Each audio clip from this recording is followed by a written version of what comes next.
नमस्कार। जवाब तो देना होगा मैं आप सभी का स्वागत है। मैं हूं डॉक्टर अवधेश मिश्रा। छत्तीसगढ़ में नक्सलवाद के खात्मे के लिए देश के गृह मंत्री ने जो ऐलान किया राजधानी रायपुर की धरातल पे, वो तारीख नज़दीक आ रही है और जैसे जैसे मार्च 2026 की तारीख नज़दीक आते जा रही है, एक अलग तरह की चर्चाएं चल रही है कि सरेंडर करो या मरने के लिए तैयार हो जाओ। दरअसल मामला कुछ ऐसे ही हुआ कि छत्तीसगढ़ में बीते 1-1.5 सालों में लगातार जो एंटी नक्सल ऑपरेशन चलाए जा रहे, इसमें 1 दर्जन से ज्यादा बड़े नक्सली कमांडर मारे गए। इतना ही नहीं बल्कि सरेंडर करने वाले और गिरफ्तार हुए नक्सलियों की संख्या भी ऐतिहासिक तौर पर 25 साल में 1 साल के भीतर सर्वाधिक रहा है। और यही वजह है कि लगातार नक्सली की ओर से युद्ध विराम को लेकर लगातार पत्र जारी होते रहे, जिसपे देश के गृह मंत्री ने एक कार्यक्रम में संबोधित करते हुए सीधे तौर पर कहा कि कोई भी युद्ध विराम नहीं होगा। युद्ध विराम छोड़िए, चर्चा तब होगी जब आप सरेंडर करेंगे, मुख्य धारा में लौटेंगे, तब इस बात पे चर्चा होगी। मतलब ये कि सीधी सी बात कि या तो सरेंडर करो या मरने के लिए तैयार हो जाओ। आज इसी बेहद ही गंभीर विषय पे करेंगे चर्चा, लेकिन उससे पहले देख लीजिए ये खास रिपोर्ट।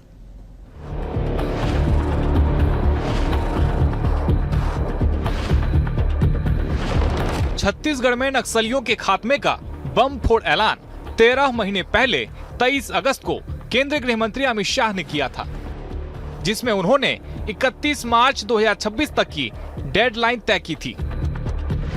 अब उस तारीख तक महज 6 महीने बचे हैं। शाह के ऐलान के बाद एंटी नक्सल ऑपरेशन ने रिकॉर्ड तोड़ सफलता दिखाई। नक्सलियों की हिम्मत चूर चूर हो गई और कई बार उन्होंने पत्र भेजकर शांति वार्ता की पेशकश की। नक्सलियों के बीच फूट और स्थानीय राजनीतिक समीकरणों की उबाल अब लगातार देखने को मिल रही है।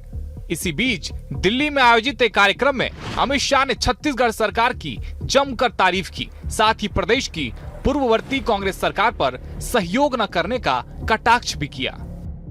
झारखंड में अच्छा चला, बिहार लगभग मुक्त गया, आंध्र प्रदेश तेलंगाना मुक्त हो गया, महाराष्ट्र मुक्त होने की कगार पर है, मगर छत्तीसगढ़ में हमें सफलता नहीं मिलती थी। छत्तीसगढ़ में कांग्रेस की सरकार थी। फौरी तौर पर तो कोऑपरेशन मिलता था, परंतु जो इनिशिएटिव संयुक्त अभियानों के लिए लेना चाहिए, वहां पैर कच्चे पड़ जाते थे। खैर, मैं कोई ज्यादा पॉलिटिकल बात नहीं करना चाहता, परंतु 2024 में वहां पर भारतीय जनता पार्टी की सरकार बनी। 2024 में अपने इतिहास के साल के इतिहास के सबसे ज्यादा 290 नक्सली को न्यूट्रलाइज करने का काम 1 साल के अंदर किया गया। छत्तीसगढ़ में 31 मार्च 2026 तक नक्सलवाद खात्मे की डेडलाइन तय। अब तक 453 से ज्यादा ढेर, 1611 से ज्यादा गिरफ्तार, 1636 से ज्यादा ने टेके घुटने। एंटी नक्सल ऑपरेशन के बीच नक्सलियों ने लिखे 6 से ज्यादा शांति वार्ता लेटर। नक्सलियों ने लेटर लिखकर सरेंडर की कही बात फिर दूसरे गुट ने खारिज किया। एंटी नक्सल ऑपरेशन से बौखलाकर नक्सलियों के बीच फूट पैदा हुई। दिल्ली में नक्सलवाद को लेकर मंथन में गृह मंत्री अमित शाह ने लक्ष्य को दोहराया। वार्ता के प्रस्ताव देकर गिड़गिड़ा रहे नक्सलियों को 2 टूक, नहीं होगा कोई सीज फायर। अमित शाह का आरोप, छत्तीसगढ़ में कांग्रेस सरकार ने नहीं दिया था केंद्र का साथ। कांग्रेस का पलटवार, पहले करते थे तारीफ, अब झूठ बोलकर करते हैं राजनीति। जब देश की सबसे बड़ी आंतरिक चुनौती नक्सलवाद पर बात हो रही हो, तो राजनीति का रंग चढ़ना तय है। छत्तीसगढ़ की इसी बहस में सूबे के गृह मंत्री विजय शर्मा ने केंद्रीय गृह मंत्री की तारीफ को केंद्र की लीडरशिप का नतीजा बताया। पीसीसी चीफ दीपक बैज ने पलटवार करते हुए दिल्ली के नेताओं पर झूठ फैलाने का आरोप जड़ दिया। सरकारों की दृढ़ता है, केंद्र की सरकार और राज्य की सरकार की, माननीय केंद्रीय गृह मंत्री जी और माननीय मुख्यमंत्री जी, उनके मार्गदर्शन पर जो कुछ भी हो रहा है, आप निसंदेह ये माने कि सशस्त्र नक्सलिज्म नियत समय में समाप्त होगा। आप छत्तीसगढ़ में देखेंगे, जब से छत्तीसगढ़ बना है तब से सबसे ज्यादा कार्यकाल भारतीय जनता पार्टी की सरकार की रही है। छत्तीसगढ़ बनते साथ 3 साल कांग्रेस की सरकार, 15 साल भारतीय जनता पार्टी की सरकार, फिर 18 से 23 तक कांग्रेस की सरकार, फिर अब भारतीय जनता पार्टी की सरकार। छत्तीसगढ़ में नक्सलवाद के खात्मे की जंग जंगलों के साथ साथ राजनीतिक मंचों पर दिख रही है। एक तरफ श्रेय की रेस और सहयोग न करने के आरोप हैं, वहीं नक्सली अब सरेंडर की गुहार लगाते घूम रहे हैं। दिल्ली से मिशन क्लीन का दावा हो रहा है और रायपुर से उसकी टाइमिंग और नियत पर सवाल उठाए जा रहे हैं। लेकिन नक्सलियों के लिए सरकार का फरमान अभी भी वही है, सरेंडर करो या मरो, नहीं होगा युद्ध विराम। Bureau report, BSTV, Chhattisgarh.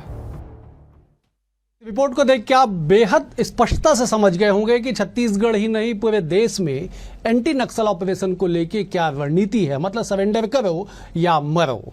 चले इसी बेहद गंभीर विषय पे करेंगे चर्चा। 3 बेहद वरिष्ठ विद्वान प्रवक्ता नेता हमारे साथ जुड़े हैं। पहले मेहमानों का परिचय आपसे करा देता हूं। बीजेपी की ओर से श्रीचंद सुंदरानी जी हैं, वरिष्ठ नेता हैं, विधायक रह चुके हैं। सुंदरानी जी, बहुत स्वागत है आपका। कांग्रेस की ओर से सुरेंद्र वर्मा जी हैं, विद्वान नेता हैं, वरिष्ठ प्रवक्ता है। सुरेंद्र जी, आपका भी बहुत स्वागत है। नक्सल मामलों के बेहद ही जानकार, बस्तर क्षेत्र में लगातार सालों से पत्रकारिता करने वाले वरिष्ठ पत्रकार मनीष गुप्ता जी हमारे साथ हैं। मनीष जी, आपका भी बहुत बहुत स्वागत है। मैं चर्चा की शुरुआत सुंदरानी जी आपसे करता हूं। मुझे मनीष जी स्क्रीन पे दिखेंगे तो मनीष जी के पास निश्चित तौर पे जाऊंगा। जो तारीखें तय हुई मार्च 2026, इस पूरे एंटी नक्सल ऑपरेशन को उस तारीख के करीब कहां पे आप देखते हैं सुंदरानी जी? निश्चित रूप से डॉक्टर साहब, हम तारीख के बहुत करीब पहुंच चुके हैं। मुझे तो ये आत्मविश्वास है कि ये तारीख से पहले ही सारा मामला निपट जाएगा।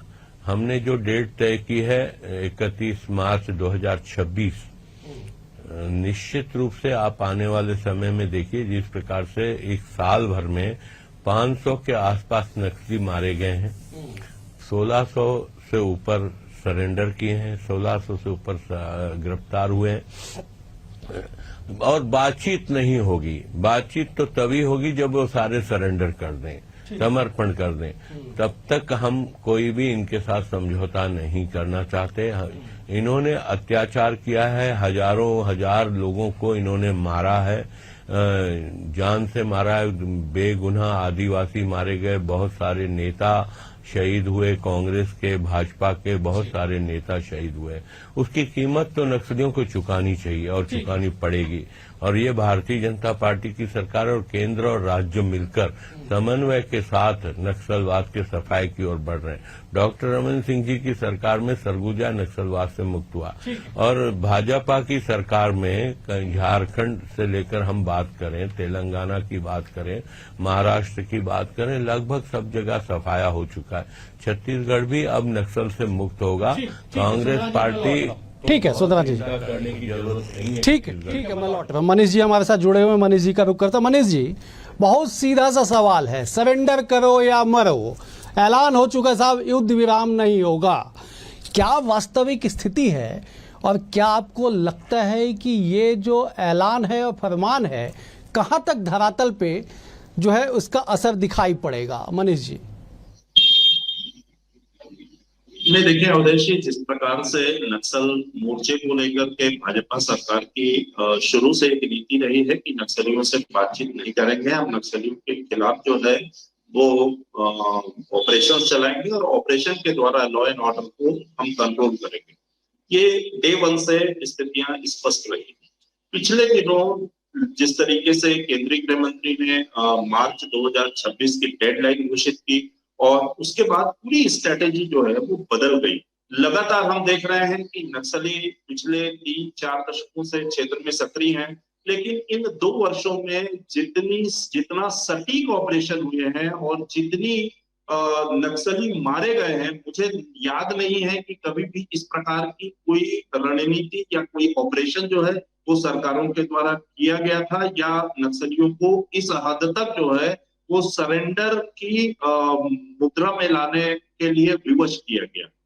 दरअसल जिस तरीके से ऑपरेशंस हुए, नक्सलियों की कमर टूटी और हाल के दिनों में बसवा राजू के बाद के जो हालात है, अभी 2 सेंट्रल कमेटी के जो सदस्य भी मारे गए, इसके अलावा जो गरियाबंद में 2 लोग मारे गए, तो ये कहीं ना कहीं नक्सलियों को अब इस बात का भान हो गया है कि अब वो सरकार के सामने कहीं नहीं टिक पाएंगे और इसीलिए उन्होंने वार्ता की पहल की है।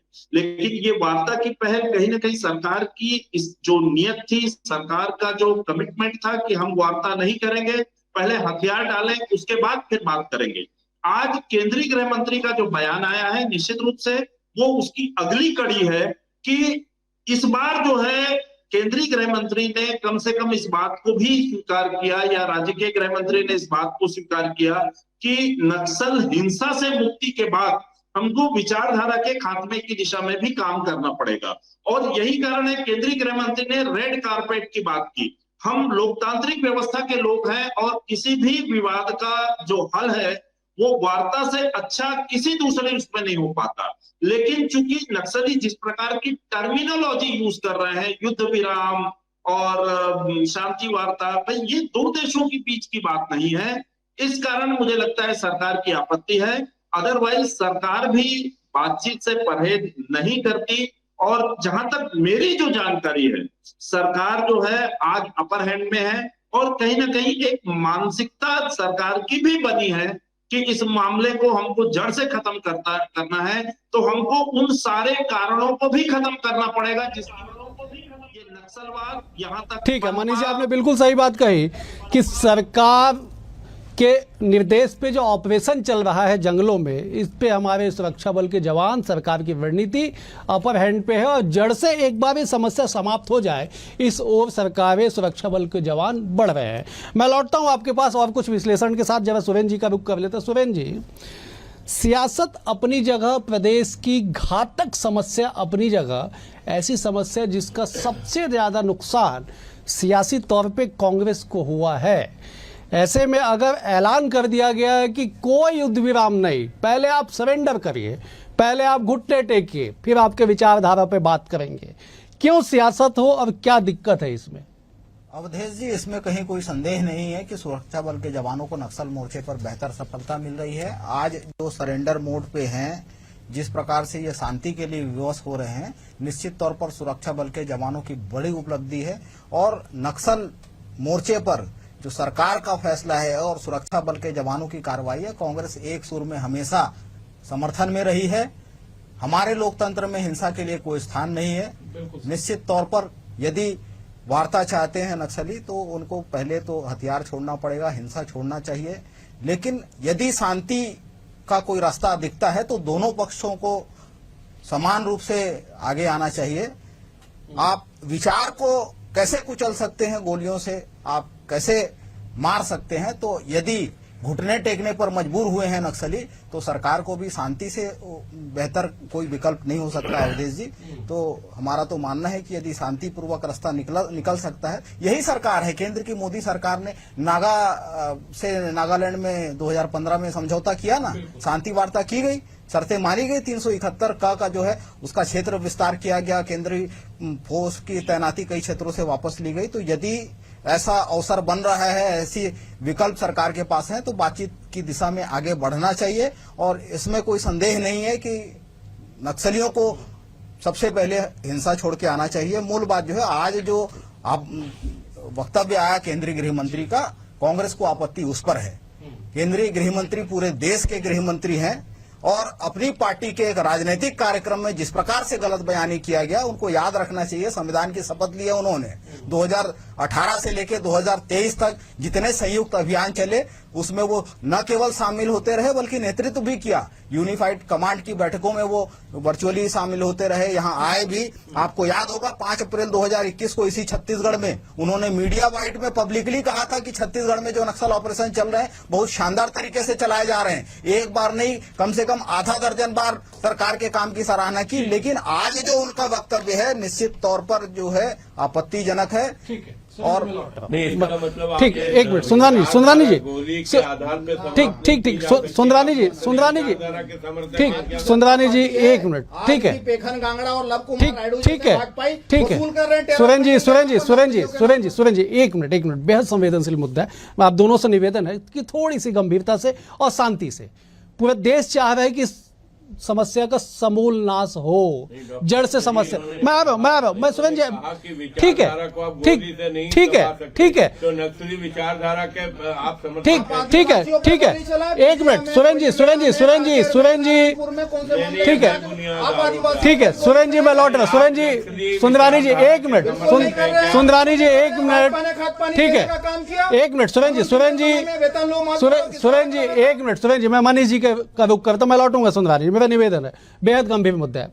मनीष जी, जिस सवाल को कांग्रेस उठा रही है उस सवाल के साथ मैं आपके पास आता हूं, एक सवाल अपना भी जोड़ लेता हूं कि अगर बातचीत के लिए एक कदम आगे बढ़ा है तो दूसरे तरफ से भी एक कदम आगे बढ़ना चाहिए। मतलब कांग्रेस कह रही है कि साहब अगर नक्सली शांति वार्ता के लिए तैयार है तो सरकार को भी आना चाहिए, लेकिन उन 6 पत्रों का क्या, जो पत्र लगातार सोशल मीडिया में वायरल हुआ, कई तरह की फूट के बातें निकल के आई, कई तरह की बातें ये हुई कि एक तरफ आप पत्र लिखते हैं, दूसरी तरफ शिक्षा दूत की हत्या कर देते हैं, कैसे भरोसा किया जाए? जब इसको एक बार समझाइए दर्शकों को। मनीष जी, आप बेहद करीब से इन तमाम चीजों को देख और समझ रहे कि क्या संभव है कि आप एक तरफ पत्र लिखते हैं युद्ध विराम के लिए, आप निवेदन करते हैं कि साहब हमको समय दीजिए, हमारे संदेश को आगे तक पहुंचाना है, और रात को आप शिक्षा दूत की हत्या कर देते हैं। मनीष जी, कैसे काम चलेगा? देखिए अवधेश जी, ये बहुत क्लियर है, नक्सली भी जिस तरीके से अपनी रणनीति अख्तियार किए हुए हैं, अब तक हिंसा के बल पर उन्होंने दहशत फैला करके अपनी हुकूमत कायम की है। इस बात से मुझे नहीं लगता कि कोई इनकार कर सकता है। जिस तरीके से नक्सलियों की जो अपनी एक आइडियोलॉजी है, उनका ये मानना है कि सत्ता बंदूक की नली से निकलती है, वो उसी के तहत जो है उन्होंने हिंसा का रास्ता अख्तियार किया और लोगों के बीच में दहशत फैलाई और अपना साम्राज्य स्थापित किया। लेकिन अगर हम वार्ता की बात करें तो आज अगर हम देखें तो 2004 में आंध्र प्रदेश सरकार के साथ नक्सलियों ने वार्ता की थी, लेकिन वो वार्ता सफल नहीं रही। कहीं ना कहीं वार्ता को लेकर के नक्सलियों में भी विरोधाभास है। जिस तरीके से सरकार हिचकिचा रही है और नक्सलियों में भी जो 5 या 6 जो पत्र जारी हुए हैं उनमें लगातार विरोधाभासी बयान आते रहे हैं। नक्सलियों का एक गुट जो है वो ये वार्ता के पक्ष में नहीं है, दूसरा गुट जो है वो हथियार छोड़ने के पक्ष में नहीं है, और तीसरा गुट जो है वो वार्ता के लिए तैयार नहीं है। तो कहीं ना कहीं नक्सल संगठन भी, अगर आप देखेंगे कि नक्सलवाड़ी से निकला हुआ ये आंदोलन जो है वो कई गुटों, कई संगठनों से विभाजित होकर के आज सीपीआई माओइस्ट के रूप में है, जिसमें एमसीसी और पीडब्ल्यूजी के लोग शामिल हैं। इसके अलावा जन प्रतिघटना और जो दूसरे संगठन है नक्सलियों के, उनके भी छोटे छोटे सदस्य हैं और वो कहीं ना कहीं वैचारिक रूप से नक्सलियों के साथ आज एक मत होकर के लगे हुए हैं। तो वार्ता जो है वो कहीं ना कहीं नक्सली भी उस पर जो आ रहे हैं वो कहीं ना कहीं उनमें घबराहट भी दिख रही है। देखिए आज अगर नक्सलियों के इतने सदस्य नहीं मारे जाते और नक्सलियों के केंद्रीय समिति के 9 से 10 लोग मारे गए हैं, ये अपने आप में बहुत बड़ा रिकॉर्ड है, क्योंकि नक्सली संगठन जो है भूमिगत संगठन है, उनके लोगों को पहचाना नहीं जाता। लेकिन अगर केंद्रीय जो हमारे जवान अगर इन 10 सदस्यों को मार गिराते हैं तो ये अपने आप में ऐतिहासिक घटनाक्रम है, और यही कारण है कि नक्सलियों को वार्ता के टेबल में आने के लिए विवश किया। लेकिन उसके बावजूद भी उनकी विचारधारा को लेकर के मतय के नहीं रहना, ये इस बात का द्योतक है कि नक्सली भी जो है वो कंफ्यूज है, और आज जो उनकी कमर टूटी है वो भी बचना चाहते हैं। शांति के माध्यम से, वार्ता के माध्यम से एक किनारे की गली, पतली गली निकाल करके वो अपने आप को बचाना चाहते हैं। वो भी 1-2 नहीं साहब, लगभग दर्जन भर के करीब। अपने आप में एंटी नक्सल ऑपरेशन के पूरे 50-60 सालों के रिकॉर्ड में बड़ा इतिहास है। सुंदरानी जी बिल्कुल गैर राजनीतिक टिप्पणी करिएगा, ठीक है? सुरेंद्र जी ने अपना पक्ष रखा, आप अपना पक्ष रख रहे कि जिस समस्या का समाधान होने वाला हो उस समस्या पे सियासत तो होगी ना, क्योंकि 50-60 साल पुरानी समस्या है।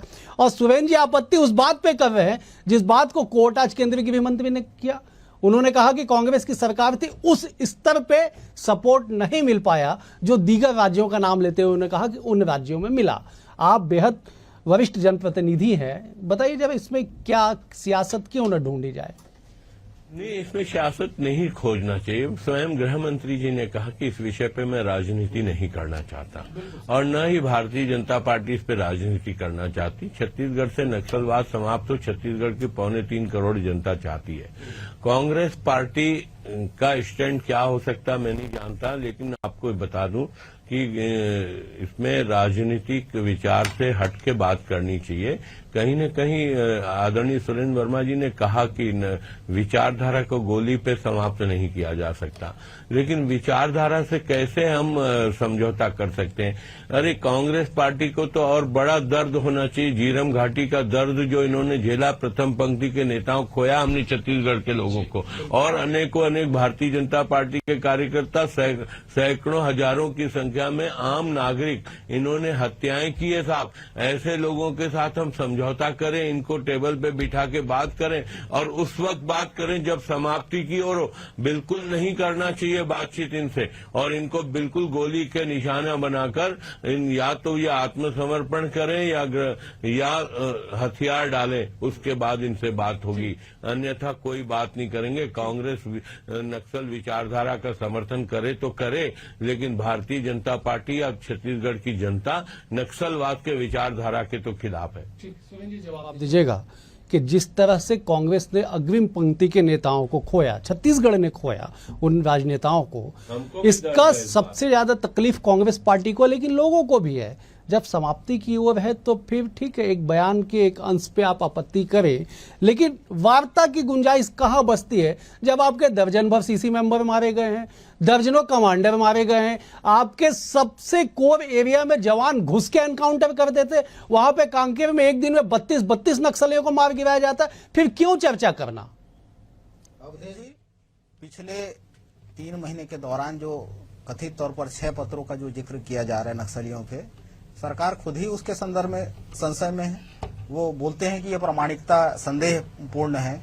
दूसरी तरफ आपको याद होगा कर्रे गुट्टा की पहाड़ी में जो सबसे लंबा अभियान चला था 21 दिन का, उसमें सरकार खुद ही संशय में दिखी। गृह मंत्री जो है वो मुख्यमंत्री के दावे को खारिज करते हैं, और आज जो है केंद्रीय गृह मंत्री का इस प्रकार से बयान आना निश्चित तौर पर भारतीय जनता पार्टी के असल चरित्र को प्रमाणित करता है। ये केवल राजनीतिक उपयोग कर रहे हैं। जिस प्रकार से डेडलाइन तय किया गया है निश्चित तौर पर स्वागत करते हैं हम, सफाया होना चाहिए नक्सलवाद का, लेकिन इसी दौरान पिछले 2 महीने में 8 शिक्षा दूत की हत्या हुई। इसी दौरान आकाश राव जैसे एडिशनल एसपी जो रायपुर राजधानी के थे उनकी हत्या हुई, निशंस हत्या हुई। इसके साथ साथ जो है अब तो नक्सली जंगलों से निकल के शहरों में आने लगे हैं। राजधानी जैसे के रिहायशी इलाके में रहे तो सुरक्षा को लेके कितनी बड़ी लापरवाही है, कितनी बड़ी चूक है। तो भारतीय जनता पार्टी की सरकार इस प्रकार से केवल टारगेट तय करके सुरक्षा बल के जवानों पर प्रेशर बना के अपनी जिम्मेदारी से नहीं बच सकती। 12,000 करोड़ से ज्यादा की राशि जो है इसी छत्तीसगढ़ से नक्सल क्षेत्रों में केंद्रीय बलों की तैनाती का पाई वसूल लिए। आज जो है कारण बताए, जो असमानता बढ़ रही है इस सरकार में, जो जंगल छीने जा रहे हैं आदिवासियों से, जो संसाधनों का एकाधिकार एक पूंजीपति मित्र के मुनाफे के लिए किया जा रहा है, नगर नार का निजीकरण किया जा रहा है।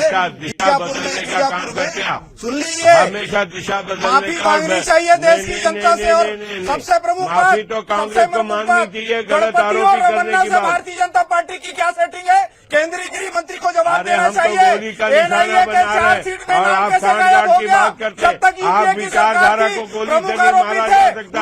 आप कहते आपके ही सांठगांठ रही है, नक्सलियों से अगर किसी की सांठगांठ रही तो कांग्रेस की रही है। टेरर फंडिंग वसूलते हैं नक्सलियों के नाम पर। सुरेंद्र जी ठीक है, सुरेंद्र जी ये सब कांग्रेस के ठीक है, सुरेंद्र जी मुझे समाप्त करना है। सुरेंद्र जी ठीक है, सुरेंद्र जी मुझे समाप्त करना है। सुरेंद्र जी मुझे समाप्त करना है। ठीक है,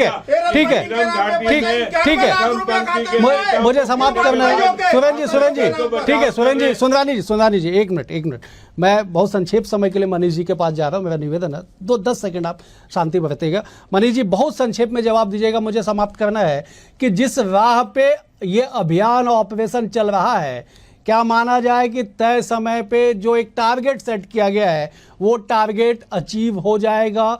बस्तर पे जो दंश है, बस्तर के चेहरे पे, छत्तीसगढ़ के चेहरे पे जो दाग लगा हुआ है वो समाप्त हो जाएगा? मनीष जी बहुत संक्षेप में कहिएगा।